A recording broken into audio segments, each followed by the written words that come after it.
Willkommen zu Videowissen und dem zweiten Teil von Kraftwerk Erde und erneuerbaren Energien und der Energiewende. Also gut, es kommt der zweite Teil zum Thema Energiewende. Im ersten Teil ging es darum, wie wir Energie erzeugen. Im zweiten Teil geht es jetzt darum, wie wir wesentlich weniger Energie eigentlich verbrauchen können. Also mit anderen Worten, es geht darum, dass die Technologie, wie wir Energie nutzen, wesentlich effizienter gestalten können. Damit möchte ich anfangen mit dem Übersichtsdiagramm zum Primärenergieverbrauch in Deutschland. Das hatten wir das letzte Mal bei den erneuerbaren Energien auch schon gesehen. Das ist ein Energieflussdiagramm, wo im linken Teil hier erstmal es darum geht, wie viel Energie wird eigentlich ins Land importiert und exportiert. Dann aus dem Unterschied gibt es dann den Primärenergieverbrauch. Hier habe ich den Maßstab angelegt, das sind diese ungefähr 400 Gigawatt an mittlerem Verbrauch oder anders formuliert, es sind 11.750 Petajoules pro Jahr. Ein Petajoule, also Peta ist 10 hoch 15, also das ist sehr viel Energie. Das ist das, worüber wir das letzte Mal gesprochen haben, wie wir also Energie erzeugen können.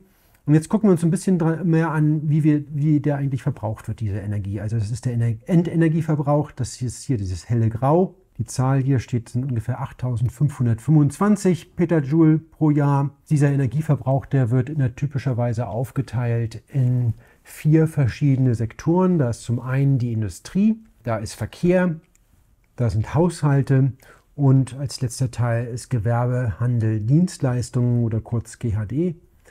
Und die ersten 3 Sektoren sind jeweils etwa 1/3 des Endenergieverbrauchs. Und gegenwärtig ist unsere Technologie ziemlich stark auf Verbrennung basiert. Also mit anderen Worten, wir verbrennen was und wandeln es dann um. Zum Beispiel thermische Kraftwerke, die Strom erzeugen. Und hier sieht man schon, dass es 16% sind, die als Abwärme, das ist geführt unter Umwandlungsverlusten, die nicht genutzt werden können, sondern die in die Umwelt abgegeben werden als Abwärme, die nicht genutzt werden und die abfallen bei der Stromerzeugung. Und wenn man eben umsteigt auf erneuerbare Energien, dann kann man eben da schon erkennen, dass man den Energieverbrauch senken kann, weil bei Photovoltaik diese Abwärme nicht anfällt. Also wir gucken uns an, wie wir die Effizienz steigern können, insbesondere dadurch, dass wir mehr elektrische Energie nutzen, also dass wir elektrisch basierte Technologien verwenden. Und diese Effizienzsteigerung, die möchte ich an einem klassischen Beispiel illustrieren, das wir eigentlich schon kennen. Und zwar geht es um die Art und Weise, wie wir Licht erzeugen. Nun, wenn wir zurückgehen in der Geschichte, sagen wir mal 200 Jahre oder so, dann wurde ursprünglich Licht erzeugt durch Verbrennung. Also wir verbrennen Gas, Wachs oder sonstiges. Das erzeugt eine Flamme. Eine Flamme hat Rußpartikel. Diese Rußpartikel sind sehr heiß, strahlen ab, aber sie strahlen nur relativ wenig Licht ab und das meiste, was sie abstrahlen, ist im Infraroten. Also sie erzeugen überwiegend Wärme und relativ wenig Licht. Dann kam irgendwann die Glühlampe.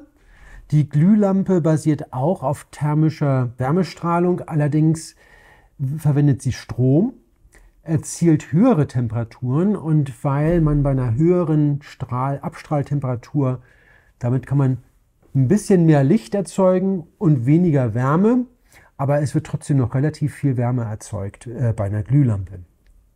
Und heutzutage benutzen wir eigentlich überwiegend LEDs. LEDs sind wesentlich energieeffizienter, sie nutzen auch Strom, aber sie nutzen nicht Wärme, um Licht zu erzeugen, sondern sie erzeugen das Licht direkt.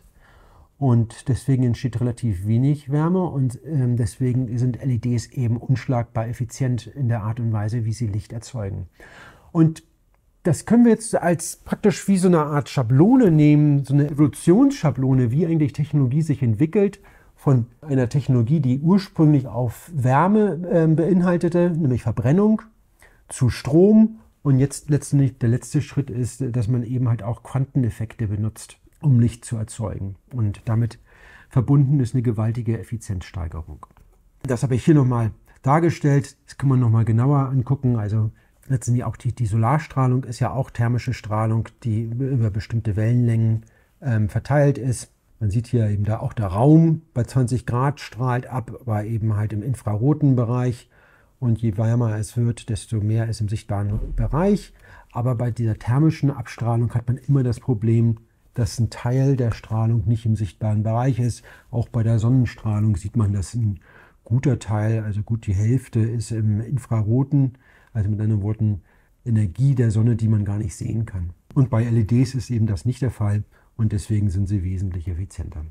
Wenn wir uns jetzt den Energieverbrauch angucken und uns angucken, welche Rolle da drin die Verbrennung spielt, dann gucken wir uns mal die Sektoren an. Also zum einen haben wir hier ganz oben der graue Balken die Umwandlungsverluste in thermischen Kraftwerken. Das sind rund bisschen weniger als 2000 Petajoule pro Jahr, die in thermischen Kraftwerken als Abwärme verloren gehen und die eben bei Photovoltaik oder Windenergie nicht abfallen. Mit anderen Worten, wenn wir Strom nicht über thermische Kraftwerke erzeugen, sondern über Photovoltaik oder Wind, dann können wir alleine dadurch schon eine ganze Menge an Primärenergie reduzieren. Dann habe ich hier zwei Beispiele rausgegriffen, nämlich Verkehr und Haushalte, also zwei Sektoren, die uns direkt betreffen. Industrie ist ein bisschen komplizierter, da gibt es so verschiedene Aspekte, die relativ energieintensiv sind, also Stahlerzeugung zum Beispiel, aber auch Glas und Papier. Aber das wird dann recht spezifisch. Deswegen aber beim Verkehr ist es relativ einfach, weil da haben wir letztendlich den gleichen Effekt wie bei den thermischen Kraftwerken, weil der Verkehr gegenwärtig überwiegend auf dem Verbrennungsmotor basiert und da gibt es genau das Gleiche, nämlich dass ein Großteil der Energie, die gebraucht wird, als Abwärme verloren geht. Verbrennungsmotor hat typischerweise eine Effizienz von vielleicht 20% oder so, weil er normalerweise nicht unter idealen Bedingungen läuft. Und wir kennen durchaus die Technologie, die diese Abwärme vermeidet. Das ist nämlich die Elektromobilität, also sprich Elektroautos. Bei Haushalten auch ein großer Batzen an Energie, der da verbraucht wird. Und das ist überwiegend die Wärmeerzeugung. Also sowohl die Raumwärme, überwiegend im Winter, und Heißwasser. Und gegenwärtig machen wir das, indem wir verbrennen. Also bei mir zu Hause verbrennen wir Gas. Unten im Keller steht eine Gastherme, die erzeugt heißes Wasser und erzeugt die Wärme für die Heizung. Und auch da kennen wir die Technologie, die moderner ist und die effizienter ist, die wesentlich effizienter ist, und das sind Wärmepumpen, die Strom zwar brauchen, aber wir werden sehen, warum die so viel effizienter sind. Das gucken wir uns gleich noch genauer an, um zu sehen, dass es vergleichsweise einfach ist, den Primärenergieverbrauch einfach zu halbieren, wenn wir diese modernen Technologien nutzen. Aber als erstes möchte ich darauf eingehen, warum Verbrennung eigentlich so ineffizient ist. Da kommen wir wieder zur Thermodynamik. Nämlich, wir wollen uns angucken, dass wenn wir was verbrennen, wir wollen bestimmen, was die maximale Temperatur ist, die wir dabei erreichen können. Warum? Naja, das führt dann den Brückenschlag zur Entropie, weil wir wissen vielleicht noch, Clausius, der Ausdruck von Clausius, Entropie hat was zu tun mit Wärmemenge geteilt durch Temperatur. Wenn wir also eine sehr hohe Temperatur haben, dann hat die Wärme, die freigesetzt worden ist, eine sehr geringe Entropie und sie ist sehr nutzbar. Also wir können sie weiter umformen, wir können Arbeit verrichten. Deswegen gucken wir uns mal an, welche Temperaturen wir denn bei der Verbrennung erreichen können. Ich formuliere das hier mal erstmal schematisch und dann gucken wir uns eine chemische Reaktion an, um zu sehen, wie man diese maximalen Verbrennungstemperaturen bestimmen kann. Also in der Literatur wird es zum Teil auch die adiabatische Verbrennungstemperatur genannt. Also Verbrennung ist eine chemische Reaktion. Wir haben Edukte, die haben eine gewisse chemische Energie, zum Beispiel Erdgas. Die kommen bei Raumtemperatur rein, werden verbrannt und hinterher haben wir die Produkte, also sprich CO2 und Wasser. Und diese sind dann heiß, haben also mehr oder weniger die Verbrennungstemperatur, weil eben die chemische Reaktion Wärme freigesetzt hat.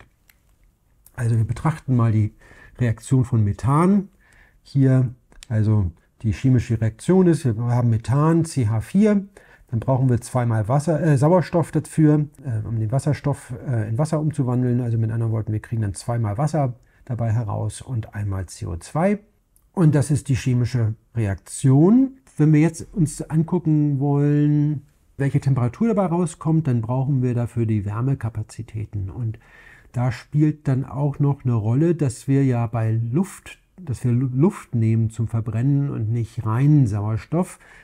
Und für die Wärmekapazität spielt dann auch eine Rolle, dass wir natürlich auch noch 80% Stickstoff in der Luft haben. Und deswegen habe ich das hier so in Grau unterlegt, auch nochmal 8-mal Stickstoff mit dabei, weil das auch noch eine Rolle spielt, weil der Stickstoff ja auch erwärmt wird während der Verbrennung. Jetzt können wir das mal quantifizieren. Also mit anderen Worten, ich nehme hier als Wärmekapazität nämlich so einen mittleren Wert pro Mol. Das sind ungefähr 30 Joule pro Mol und Kelvin. Wir haben hier in der Reaktion 11 Mol, also einmal Methan, zweimal Sauerstoff und 8-mal Stickstoff. Also kommen wir auf eine Wärmekapazität von 330 Joule pro Kelvin. Raumtemperatur sind 293 Kelvin. Und das gibt eine Wärmemenge von ungefähr 100 Kilojoule. Dann führt die Reaktion 890 Kilojoule hinzu an Wärme, kommt also hinterher 990 Kilojoule bei raus. Die Wärmekapazität ist letztendlich die gleiche geblieben. Und dann kann man ausrechnen, dass das einer Temperatur von 3000 Kelvin entspricht oder eben dieser maximalen Temperatur von etwa 2700 Grad Celsius. Das ist eine relativ grobe Abschätzung, weil bei diesen hohen Temperaturen müsste man auch noch berücksichtigen, dass es eine Rückreaktion gibt, weil das chemische Gleichgewicht sich verschiebt. Aber es gibt zumindest eine Größenordnung, wie hoch die maximale Verbrennungstemperatur ist, wenn man eben wirklich ideal verbrennt, also wo die Verhältnisse von Edukten genau passend sind.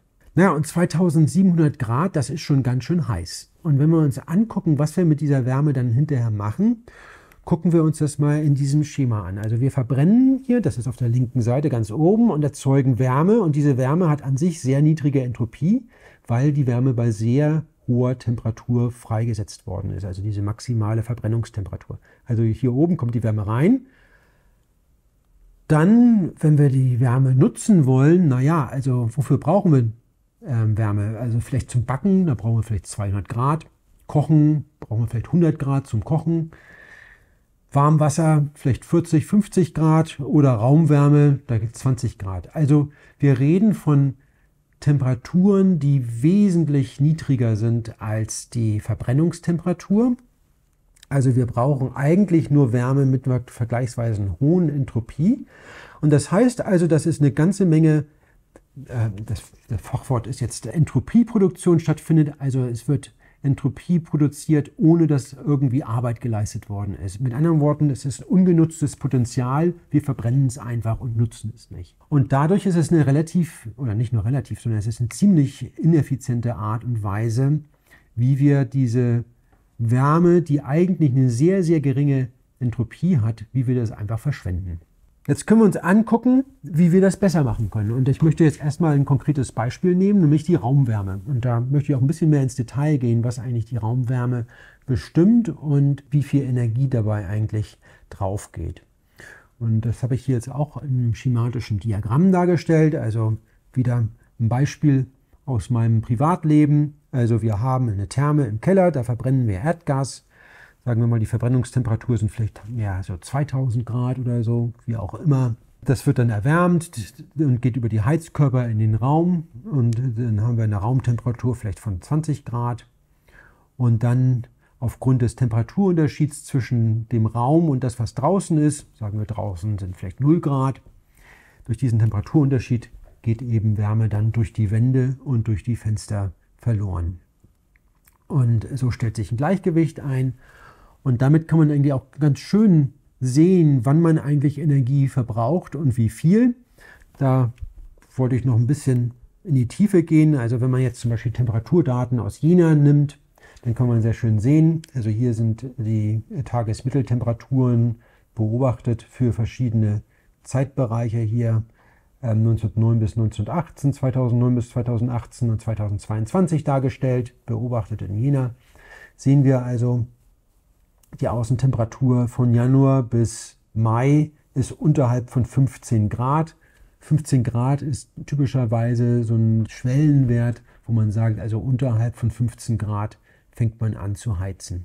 Und da sieht man, dass im September fällt das dann wieder unter 15 Grad, September, Oktober, und dann im November wird es dann wieder kühler. Und da muss man also eben, je größer der Temperaturunterschied ist zwischen Raumtemperatur und Außentemperatur, desto mehr muss man eben heizen und mehr Energie aufbringen.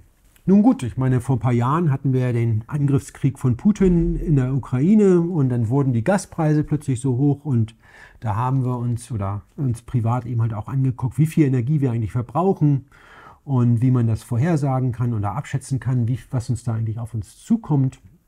Und da habe ich also dann täglich bin ich in den Keller gestapst und habe den Gaszähler abgelesen. Der ist bei uns noch ganz mechanisch, da ist so eine Scheibe, die rotiert und dann kann man eben jeden Tag Werte ablesen.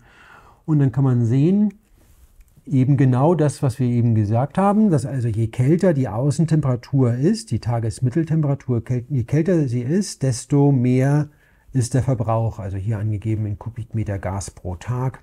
Was ich hier auftrage, ist der Verbrauch, wenn man eine Raumtemperatur von 22 Grad hat oder 18 Grad. Oder wofür wir uns entschieden haben, ist, dass wir einen gewissen Teil der Wohnung, Kinder sind ausgezogen, eben nur noch minimal heizen. Und da sieht man hier korrigiert in schwarz, das ist das, was ich jetzt annehme. Und hier die Punkte drumherum sieht man, okay, ein bisschen Streuung, aber mehr oder weniger passt das sehr gut. Also mit anderen Worten kann man dann, wenn man also weiß, wie die Temperaturen draußen sind und man kombiniert es mit dieser Kurve, kann man ausrechnen, wie viel Energie man für diese Raumwärme braucht. Okay, so viel zum Heizbedarf, wenn man so will, also für Raumwärme, jetzt konkret für unsere Wohnung, aber das kann man im Prinzip auch nachrechnen, wenn man eben Zugang hat zum eigenen Gaszähler. Wie kann man das jetzt effizienter gestalten? Naja, da kommt die Wärmepumpe ins Spiel. Die Wärmepumpe, die habe ich jetzt hier mal links angesiedelt. Was die Wärmepumpe anders macht, ist, dass sie eben nicht verbrennt. Also Wärme ist kein Zwischenschritt, sondern sie nimmt die Wärme zum Beispiel aus der Außenluft. Zum Beispiel 0 Grad. Und die Luft hat ja auch schon Wärme drin. Und dann braucht die Wärmepumpe Strom, um Arbeit zu verrichten, um einen größeren Temperaturunterschied sozusagen zur Außentemperatur aufrechtzuerhalten. Mit anderen Worten, sie nimmt eben Wärme mit einer höheren Entropie, fügt die Energie vom Strom hinzu und erzeugt damit Wärme mit einer geringeren Entropie, führt sie zum Raum zu und kann damit den Temperaturunterschied zwischen Innen und Außen aufrechterhalten. Und sie kann das wesentlich effizienter. Also sie braucht nur etwa 20-25% von dem, was bei der Verbrennung an Wärme freigesetzt werden würde. Das Gleiche gilt auch, ich meine, es gibt ja im Prinzip auch Tauchsieder oder elektrische Radiatoren und so weiter, die sind auch ineffizient verglichen zu einer Wärmepumpe, weil eben die Wärmepumpe nicht über Wärmestrahlung geht. Der andere Schlüsselpunkt, was man natürlich auch machen kann und was ja eigentlich auch altbekannt ist, ist nämlich, dass man besser dämmt. Also zum Beispiel hier habe ich das gezeigt, also entweder dadurch, dass man Mehrfachverglasung hat und dass man die Wände besser isoliert. Also wir wohnen im Altbau und da denkt man, naja, die Wände sind ja 50 cm dick, da kommt schon nicht so viel Wärme durch. Da kommt immer noch eine ganze Menge Wärme durch. Und wenn man da 10 cm Isolierung drauf machen würde, könnte man locker den Wärmeverlust um Faktor 10 verringern. Und was das dann letztendlich in diesem Diagramm, was wir eben gesehen haben, bedeutet, ist, dass man eben diese Steigung dieser Kurve eben weiter absenkt. Man braucht also weniger Energie, um bei kälteren Außentemperaturen die Raumtemperatur zu halten. Das andere Beispiel, auf das ich eingehen will, ist Verkehr, also Mobilität. Gegenwärtig ist sie stark geprägt vom Verbrennungsmotor und da hatte ich ja schon eben gesagt, also es ist auch wieder eine Verbrennung als zentraler Prozess. Der Verbrennungsmotor erzeugt sehr viel Abwärme. In der Regel sind das mehr als 3/4 der Energie geht über Abwärme verloren. Weniger als 1/4 wird letztendlich in die Arbeit verrichtet, die zum Beschleunigen bzw. zum Aufrechterhalten der Geschwindigkeit benötigt wird. Bei einem Elektromotor sieht die Geschichte anders aus. Dann nimmt man Strom, also Elektrizität. Elektromotoren sind sehr effizient, 90% Wirkungsgrad oder mehr. Und man hat noch zusätzlich den Vorteil, dass wenn man bremst, man einen Teil der Energie wieder zurückgewinnen kann. Also die regenerative Bremse kann dann wieder Strom erzeugen. Und damit kann man natürlich eine ganze Menge Energie einsparen. Man kann aber auch noch weiter Energie einsparen. Also ähnlich wie bei der Dämmung, wo man also einfach den Wärmebedarf reduziert. Dadurch, dass man besser isoliert, kann man auch beim Verkehr den Verkehr wesentlich effizienter gestalten. Das möchte ich auch kurz veranschaulichen. Und zwar, wenn wir also kurze Strecken uns überlegen, also im Stadtverkehr, da geht es überwiegend darum, der Energieverbrauch ist überwiegend dadurch geformt, dass man Beschleunigungsarbeit verrichten muss. Also wir kennen vielleicht noch die Gleichung aus dem Physikunterricht. Die kinetische Energie ist ein halb mv². Und wenn wir eben häufig beschleunigen und bremsen müssen, dann hängt viel von der Masse ab, die beschleunigt werden muss. Wenn wir hier also ein Auto nehmen, ich habe hier mal einen Geländewagen genommen von einer bekannten Firma, der wiegt 2,5 Tonnen fast. Und wenn man sich das anguckt, in welchem Verhältnis da Masse beschleunigt wird, dann ist das so, dass 97% der Energie dafür verwendet werden, um das Auto zu beschleunigen, während 3% benutzt werden, um den Fahrer zu beschleunigen. Also mich selbst. Ich habe da jetzt mal 80 Kilo angenommen. Mit anderen Worten, es ist ein recht ungünstiges Verhältnis, weil, naja, ich meine, es wird halt das Auto beschleunigt und nicht das, was eigentlich transportiert werden soll. Wenn ich dazu mein Fahrrad vergleiche, da ist das Verhältnis genau umgekehrt. Ich wiege nämlich einiges mehr als mein Fahrrad. Mit anderen Worten, die Arbeit geht überwiegend darin, mich zu beschleunigen und wenig davon geht darin auf, das Fahrrad zu beschleunigen. Also 87% der Energie werden dafür genutzt, um mich selbst zu beschleunigen. Also es ist wesentlich effizienter. Wenn wir in den Fernverkehr gehen, ist die Geschichte etwas anders. Da geht es nicht so sehr um die Beschleunigungsarbeit, sondern es geht um die Arbeit gegen die Luftreibung. Und die Luftreibung, die hängt ab. Ich habe hier den Ausdruck mal oben rechts angegeben. Die Dissipation durch Reibung, durch Luftreibung hat zu tun mit der Luftdichte, mit einem sogenannten Widerstandsbeiwert oder auf Englisch Drag Coefficient und die Geschwindigkeit hoch 3. Also die Geschwindigkeit hat sehr starken Einfluss und die Querschnittsfläche, die nämlich diesen Luftwiderstand hier, diesen CD-Wert beeinflusst. Da geht nämlich die Querschnittsfläche ein. Und wenn wir jetzt wieder vergleichen, also bei langen Strecken, Verkehr auf der Autobahn, dann spielt eben die Querschnittsfläche eine wichtige Rolle, außer der Geschwindigkeit. Und wenn ich hier wieder den besagten Geländewagen angucke, dann kommt man auf ungefähr 4 Quadratmeter Querschnittsfläche und man kann vielleicht maximal 5 Personen damit transportieren.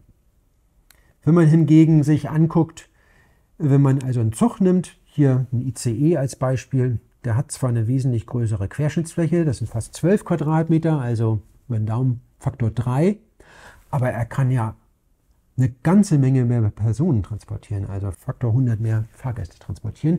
Mit anderen Worten, der Reibungsverlust pro Person, pro transportierter Person ist dort wesentlich geringer. Also das ist eine andere Möglichkeit, wie man relativ einfach die Effizienz von Mobilität erhöhen kann.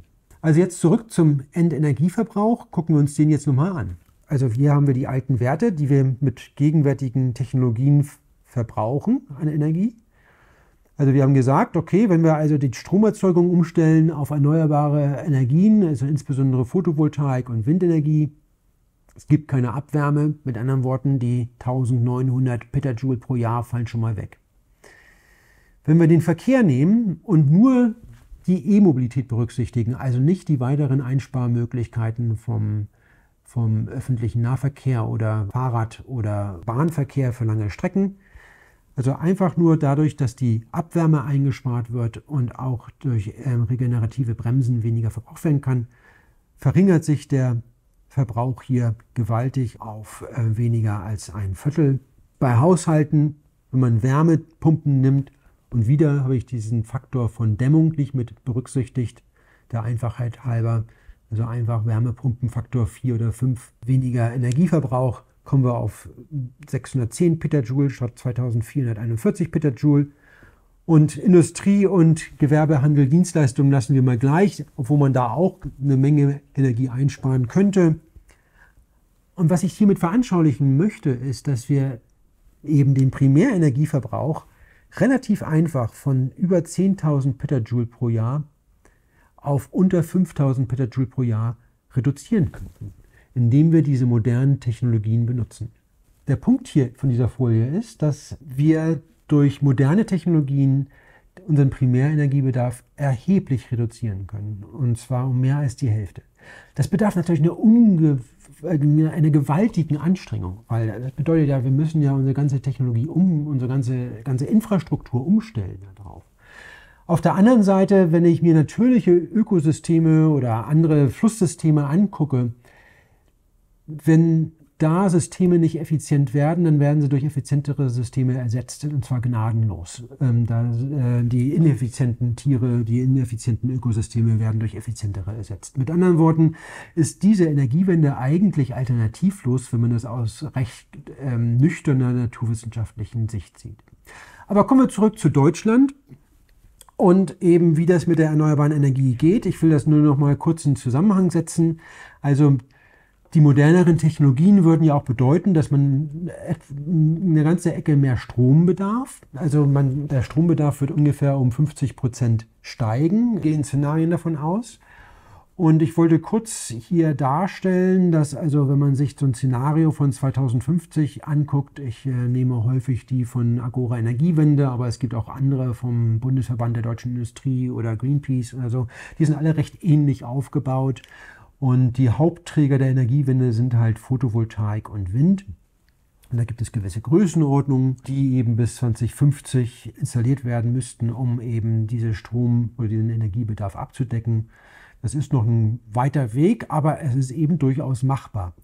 Und was ich hier auch darstellen möchte, das kann man hier so ein bisschen an den Farben erkennen, in den Diagrammen. Allerdings muss man auf die Skalen ein bisschen achten. Also eigentlich ist es ziemlich plausibel, dass eben im Sommer die Photovoltaik ein wirklich großes Potenzial hat, Strom zu erzeugen, weil eben die Sonne, die Einstrahlung so viel höher ist als im Winter. Also im Sommer hier haben wir eine Einstrahlung irgendwie in der Größenordnung von 200 Watt pro Quadratmeter. Im Winter dagegen nur irgendwie um die Größenordnung 30, 40, 50 Watt pro Quadratmeter. Aber der Wind ist sozusagen gegenläufig. Da haben wir mehr Wind im Winter, und zwar deutlich mehr Wind. Und was ich hier zeige, ist der Reibungsverlust der Atmosphäre. Das sind im Winter Größenordnung 6 Watt pro Quadratmeter, im Sommer lediglich etwa 2 Watt pro Quadratmeter. Mit anderen Worten, Sonne und Wind sind eigentlich so, dass sie sich ziemlich gut ergänzen und eben den zukünftigen Energieverbrauch ziemlich gut abdecken können. Um das jetzt ein bisschen wieder zurückzubringen auf ein abstrakteres Niveau, also wenn wir uns gegenwärtig angucken, wie unser Energiesystem aufgebaut ist, hat das viele energetische Umwandlungsschritte von solarer Einstrahlung zu Biomasse, zu fossilen Energien. Dann wird es verbrannt, die Verbrennung setzt fossiles CO2 frei, was den Klimawandel verursacht, und die Wärme dann wiederum wird genutzt, um eben Mobilität oder Stromversorgung zu gewährleisten. Im Zuge der Energiewende handelt es sich um eine gewaltige Effizienzsteigerung, weil wir eben die Sonne direkt nutzen mit Photovoltaik. Da haben wir einen Wirkungsgrad von 20%. Jetzt schon erzeugen direkt Strom, wenn Sie sich erinnern, weil wir eben die Thermalisierung, zumindest einen Teil davon, vermeiden. Wir erzeugen kein CO2 und können dann mit Wärmepumpe, LEDs oder Elektromobilität sehr effizient das eben bewerkstelligen, wofür wir Energie brauchen. Oder in der Mobilität eben auch, gerade bei kurzen Strecken, das Fahrrad benutzen, weil es einfach wesentlich weniger Masse ist, die da bewegt werden muss. Ganz zum Schluss will ich das auch nochmal in dieses globale Bild setzen. Also worüber wir letztendlich sprechen, ist, dass wir unseren Energiebedarf als Menschheit eben hier über Photovoltaik nutzen, weil wir letztendlich nutzen sollten, weil eben wir damit die solare Einstrahlung, die niedrige Entropie der solaren Einstrahlung direkt nutzen.